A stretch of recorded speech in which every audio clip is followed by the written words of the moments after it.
스바냐서 1장 14절에서부터 18절까지입니다. 여호와의 날을 맞이하는 태도.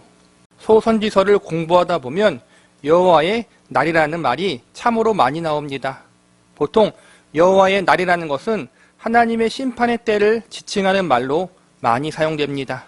스바냐서에서 나오는 여호와의 날 역시도 하나님의 심판의 때를 의미하고 있는데, 여기서 나오는 하나님의 심판은 크게 두 가지 상황적 의미를 가지고 있습니다. 1차적으로 남유다를 비롯해 하나님을 거역하는 세력들을 심판하시겠다는 의미를 가지고 있습니다. 2차적으로는 보다 넓게 볼 수 있는데, 현 시대를 뛰어넘어 역사의 마지막 때, 세상의 마지막 때에 이루어질 종말의 심판을 이야기하는 것으로 볼 수 있습니다. 세상의 마지막 때에 이루어질 심판은 예수님의 재림의 심판입니다. 사실상 우리가 살고 있는 이 세상은 불공평한 세상입니다. 악인들이 득세하고 의인들이 고통을 당하는 세상입니다. 때론 의인들이 잘되고 악인들이 실패하기도 하지만, 반대로 악인들이 더 잘되고 형통할 때도 있는 것이 우리가 사는 현실입니다. 우리는 의인들이 흥왕하여 악인들을 물리치고 평화로운 세상을 만들기 기대합니다. 악인들이 처벌받고 의인들이 보상받기를 기대합니다. 그러나 하나님은 우리가 살고 있는 이 세상에서 선한 세력들이 흥왕하여 악인들을 물리침으로 세상을 깨끗하게 만드시겠다고 약속하지 않으셨습니다. 오히려 세상은 시간이 지나갈수록 더욱 악해진다고 말씀하셨습니다. 오히려 세상은 시간이 지나갈수록 더욱 악해진다고 말씀하셨습니다. 이것이 현실이고 이것이 우리가 사는 세상입니다.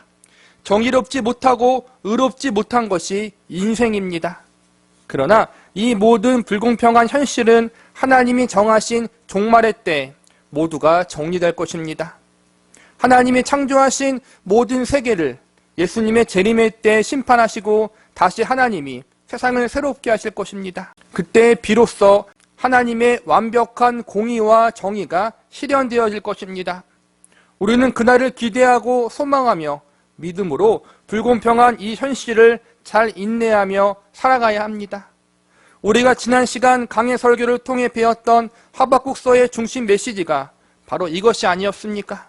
비록 하박국 선지자가 살고 있는 현실과 상황이 악인이 득세하고 의인이 고통당하는 불공평한 상황이지만, 하나님을 바라봄으로 끝까지 믿음으로 살아가야 한다는 것, 하나님이 하나님의 때에 모든 것들을 다 정리하시고 심판하실 것을 신뢰하며 믿음으로 인생을 살아가야 하는 것, 이것이 하박국 선지서의 교훈이 아니었습니까?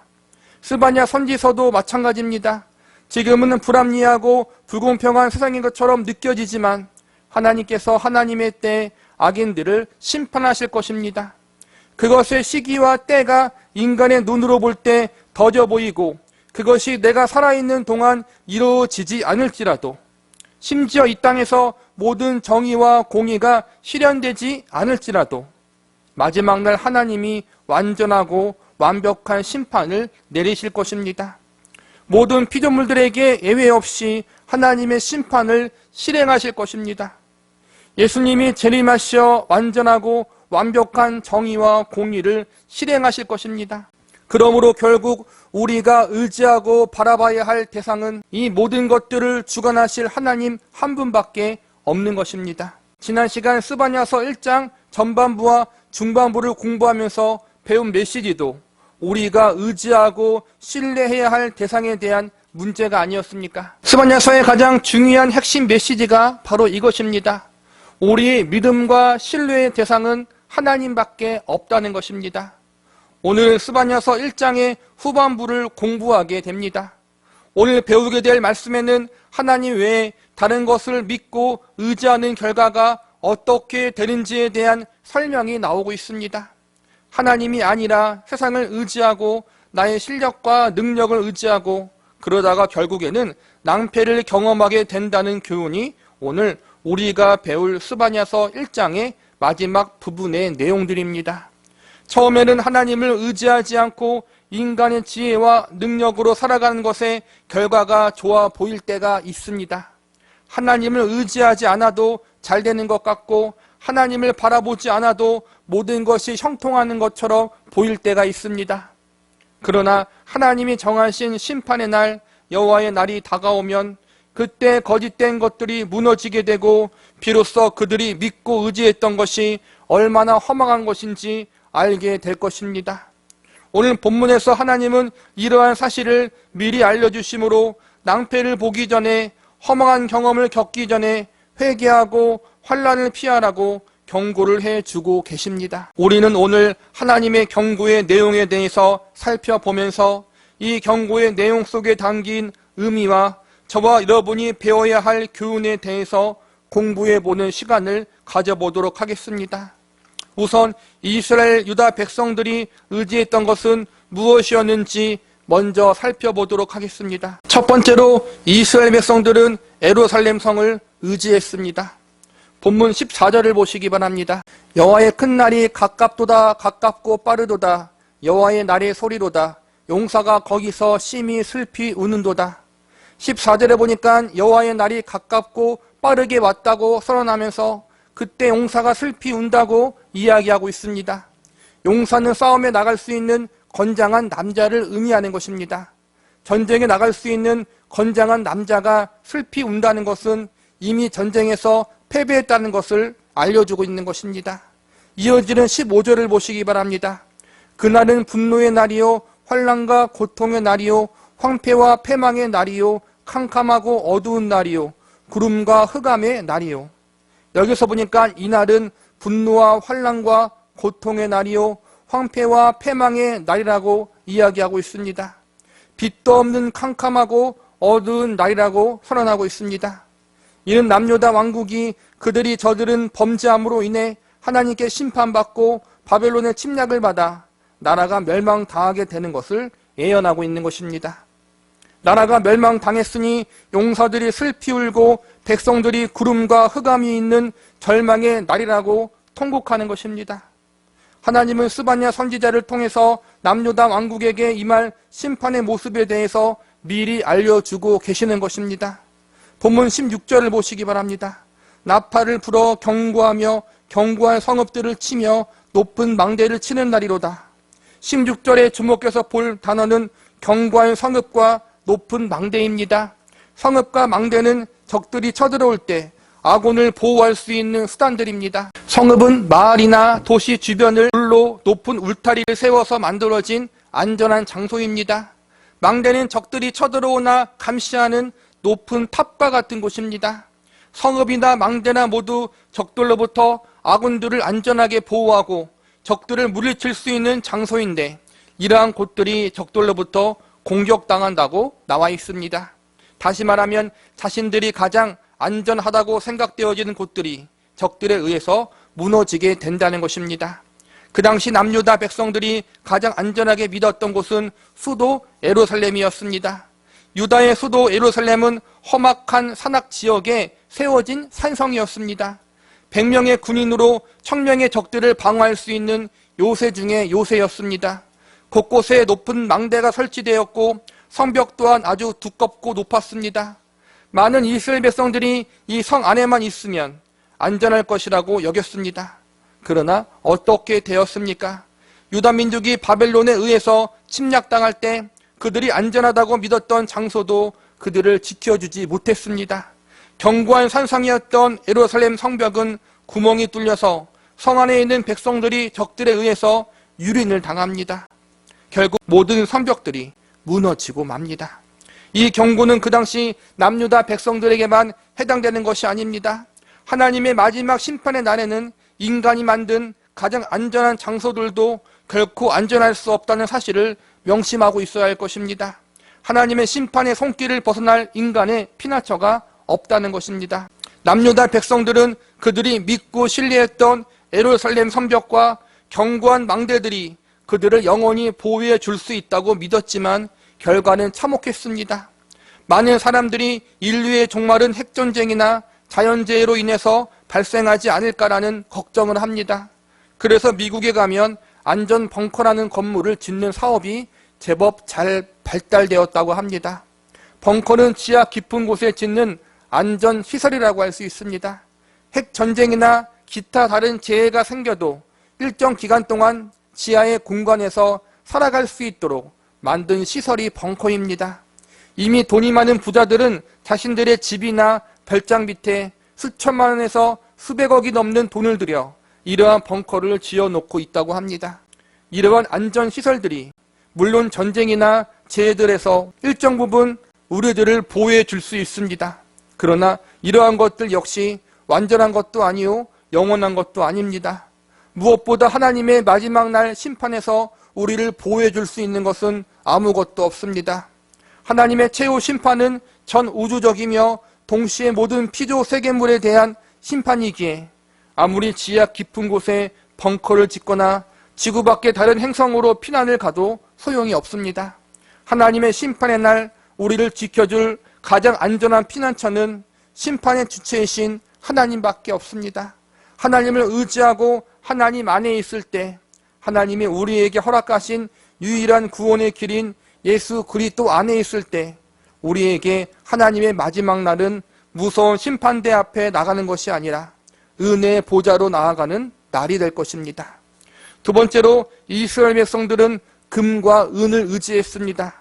본문 18절을 보시기 바랍니다. 그들의 은과 금이 여호와의 분노의 날에 능히 그들을 건지지 못할 것이며 이 온 땅이 여호와의 질투의 불에 삼켜지리니 이는 여호와가 이 땅 모든 주민을 멸절하되 놀랍게 멸절할 것이라.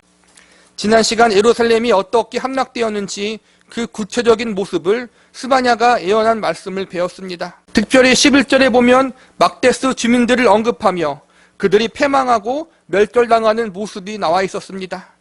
막데스는 불을 상징하는 곳입니다. 상거래가 아주 발달한 곳으로 예루살렘 상업의 중심지, 부유와 풍요함을 상징하는 곳이었습니다. 그곳이 패망당한다고 하나님이 예언하신 것은 이스라엘의 남유다 백성들이 물질 만능주의에 빠져 있음을 상징적으로 보여주고 계시는 것입니다. 사실 우상 숭배를 하는 가장 큰 이유 중 하나가 바로 물질과 관련되어 있습니다. 보다 많은 돈을 벌기 위해서 자신들에게 성공을 주고 복을 많이 주는 신을 섬기게 되는 것입니다. 바알을 섬기고 말감을 섬기고 하늘의 별을 섬기는 이유도 바로 많은 돈을 벌고 잘 먹고 잘 살고 싶어하는 인간의 욕심 때문에 생기는 것입니다. 이스라엘 백성들에게 있어서 가장 큰 우상, 그들을 범죄하게 하는 가장 큰 걸림돌은 바로 물질이었습니다. 그들에게 있어서 금과 은이 곧 하나님이었던 것입니다. 돈만 있으면 무엇이든지 할 수 있다고 믿었던 것입니다.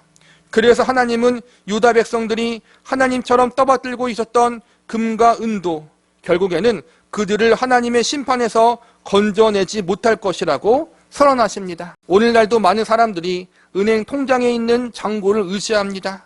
내 이름으로 되어 있는 집 문서를 의지합니다. 내가 열심히 들어놓은 보험을 의지합니다. 내가 투자한 투자물을 의지합니다. 물론 이러한 것들이 필요합니다. 돈도 필요 없고 집도 필요 없고 보험도 필요 없다고 주장하면 그것은 문제가 있는 사람들입니다. 다 우리가 살아가는 데 필요한 것들입니다. 그러나 이러한 것들이 우리의 궁극적인 안전을 보장해 주는 것은 아닙니다. 하나님보다 더 의지해서는 안 된다는 것입니다. 우선순위를 바꾸지 마십시오. 이 모든 것이 궁극적인 우리의 안전이 되지 않는다는 사실을 명심해야 합니다. 오직 하나님만이 우리의 영원한 안전한 피난처라는 사실을 기억하시기 바랍니다. 세 번째로 이스라엘 백성들은 하나님의 성전을 의지했습니다. 오늘 본문에는 구체적으로 하나님의 성전이 언급되어 있지 않습니다. 그러나 이스라엘 백성들이 가지고 있는 신앙 중 하나는 하나님의 성전은 어떠한 일이 있어도 안전하다는 믿음입니다. 수도 예루살렘이 안전하다고 믿는 가장 큰 근거도 바로 하나님의 성전이 있기 때문이었습니다. 그리고 가장 중요한 언약궤가 성전의 중심에 있다는 것도 그들이 안전하다고 믿는 근거였습니다. 예루살렘 안에는 하나님의 성전이 있었기 때문에 언약궤가 있기 때문에 하나님이 그들을 반드시 지켜줄 것이라고 믿었던 것입니다. 그러나 하나님을 거역하며 회개를 거부했던 백성들이 성전이 그들과 함께 있다는 사실만 믿고 하나님의 보호하심을 소망했다는 것은 말도 안 되는 거짓 믿음이었습니다.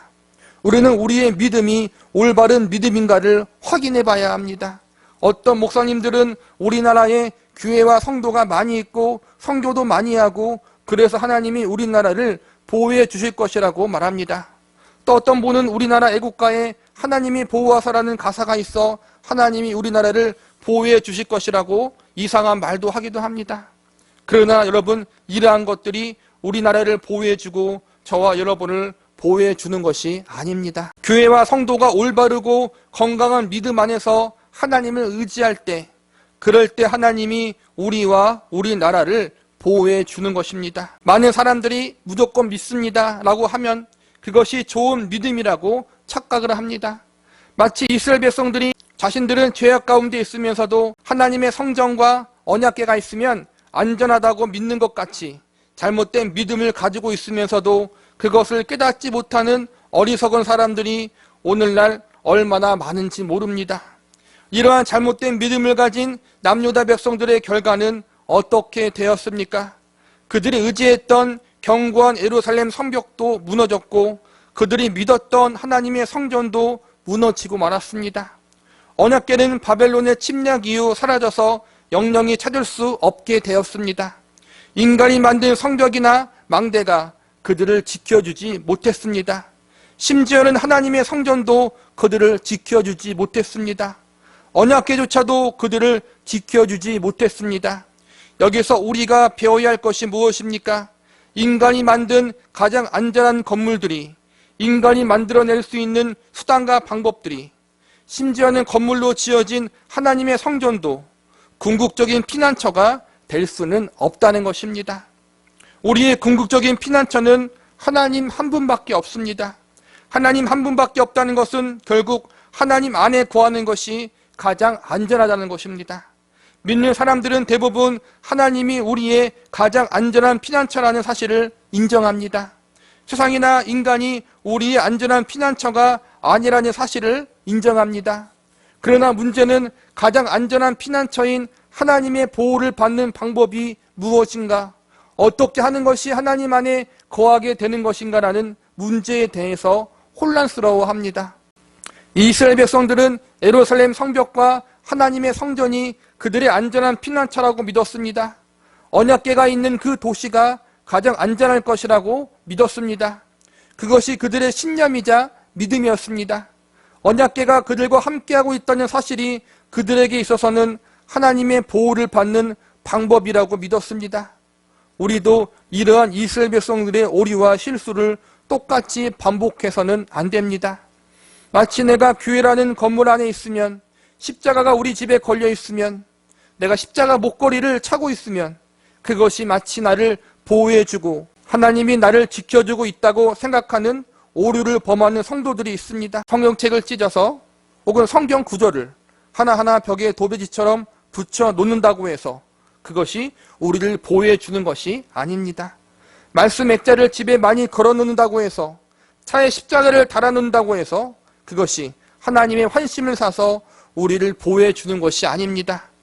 하나님은 살아계신 인격자입니다. 죽어있는 거짓 신이 아니라는 것입니다.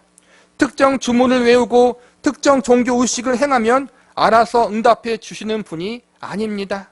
특정 장소에 있거나 특정 물건을 가지고 있어야 응답해 주시는 분이 아니라는 것입니다. 하나님은 우리가 그분의 말씀을 지켜 순종하며 살아갈 때, 예수님 안에 있을 때 우리에게 응답해 주시는 분이십니다. 어떠한 상황과 환경 가운데서라도 하나님의 말씀을 의지하며 그 말씀 안에 거할 때 우리의 안전한 피난처가 되어주시는 분이십니다. 이스라엘 백성들의 가장 큰 잘못은 하나님을 마치 그들이 섬겼던 거짓 우상들과 동일하다고 믿었던 것입니다. 참되신 하나님을 믿음에 있어서 하나님의 말씀대로 섬기기보다는 거짓 우상을 섬기는 것과 동일하게 하나님을 섬겼던 것입니다. 우상을 섬기는 자들에게 있어서 가장 중요한 것은 자신들의 열심과 특정 종교 의식과 신념을 가지고 있는 것입니다. 특정 종교 행사와 의식을 열심히 잘하면 응답을 가져온다고 믿었습니다. 그들은 하나님도 동일하다고 믿었던 것 같습니다. 하나님의 성전이 있는 소도 예루살렘은 안전하다는 종교적 신념을 가지고 언약궤가 자신들을 보호해 줄 것이라는 믿음을 가졌습니다. 이러한 종교적 신념과 믿음은 하나님과 바른 관계나 말씀에 의하여 가진 신념과 믿음이 아니었습니다. 하나님을 향한 그들의 믿음은 우상을 섬기는 잘못된 신념과 믿음, 그 이상을 넘지 못했습니다.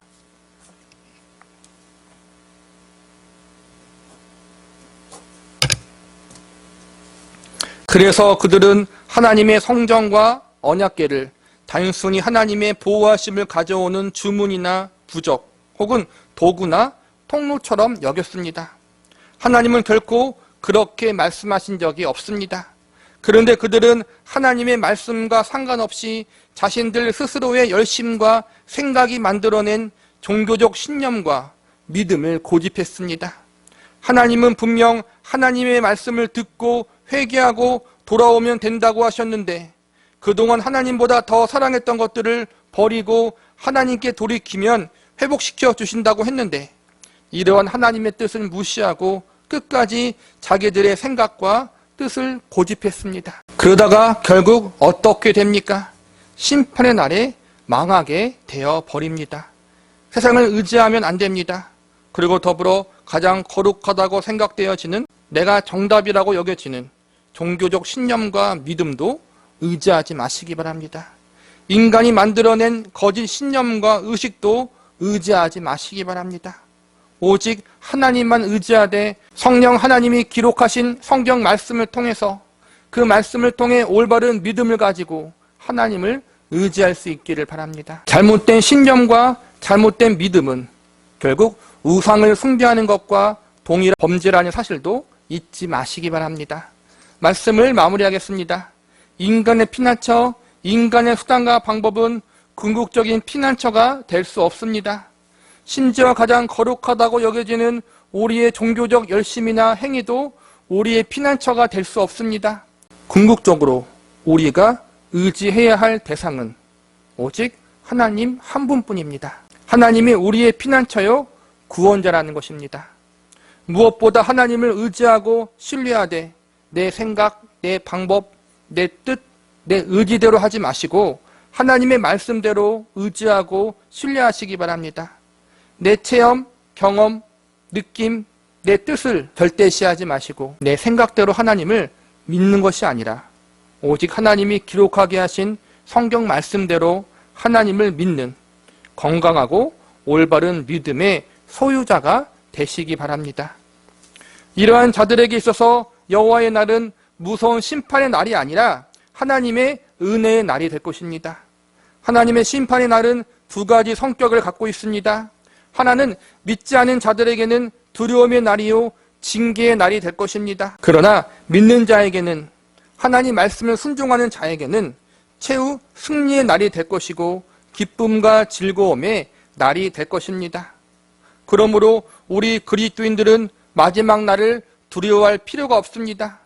하나님이 여기 계시다, 저기 계시다, 진리가 여기에 있다, 구원이 저기에 있다, 주님의 재림이 가까워졌다, 이러한 소리에 두려워할 필요도 없고 그러한 것에 크게 관심을 기울일 필요가 없습니다. 우리는 하나님 말씀대로 하루하루를 예수 그리스도 안에서 믿음으로 살아가면 됩니다. 하나님 말씀에 순종하면서 하나님의 은혜를 의지하면서 오늘 하루를 살아가면 되는 것입니다. 하나님의 날에 대해서 하나님의 심판에 대해서 거짓 가르침을 전하는 사람들은 자꾸 하나님의 무서움을 강조함으로 사람들의 두려움을 이용합니다. 무엇보다 행한 대로 심판하겠다라는 가르침을 무기로 사람들에게 공포를 줍니다. 그러나 성경은 믿는 자들에게 공포가 아니라 소망을 가지라고 가르쳐주고 있습니다. 왜입니까? 믿는 자들에게 하나님의 백성과 자녀들에게는 예수 그리스도의 대속의 은혜, 대속의 공로가 있기 때문입니다. 예수님 때문에 우리가 행한 대로 심판받지 않고 예수님이 행하신 대로 심판받기 때문입니다. 우리가 행한 대로가 아니라 예수님이 십자가에서 행하신 대로 대접을 받게 됩니다. 그러므로 우리는 두려워하거나 공포를 가질 필요가 없습니다. 예수님이 이미 다 이루셨습니다. 예수님이 다 이루셨다는 사실을 믿는 성도들은 예수님 안에서 더욱 열심을 내며 하나님 말씀에 순종하는 삶을 살아가게 되어 있습니다. 하나님께서 성경 말씀에 심판과 징계의 말씀을 기록하게 하신 것은 공포를 느끼고 절망하라는 것이 아니라 회개하고 돌이키게 하기 위한 기회를 주시기 위해서입니다. 이 심판의 경고를 통해 예수님을 믿고 의지하게 하기 위해서입니다. 회개하면, 돌이키면, 예수님을 의지하면 용서해 주시고 구원해 주시고 상을 주신다는 사실을 알려주시기 위해서입니다. 이것이 복음입니다. 이것이 하나님의 은혜요, 성경이 가르치는 가장 중요한 진리입니다. 여호와의 날, 하나님의 심판의 날, 세상의 마지막 날, 우리가 의지해야 할 분은 하나님 한 분밖에 없음을 고백하시기 바랍니다. 내가 의지할 것은 오직 예수님의 공로밖에 없음을 고백하시기 바랍니다. 이 고백, 이 믿음이 있다면 여호와의 날은 기쁨과 즐거움의 날이 될 것이요, 우리가 주님 앞에 얼굴을 맞대고서는 감사와 찬양의 날이 될 것입니다. 하나님의 말씀으로부터 나온 바른 믿음, 바른 신앙을 가지고 하나님의 날, 주님을 만날 그날을 소망하며 우리에게 주어진 하루하루를 믿음으로 살아갈 수 있는 은혜가 있기를 기도합니다.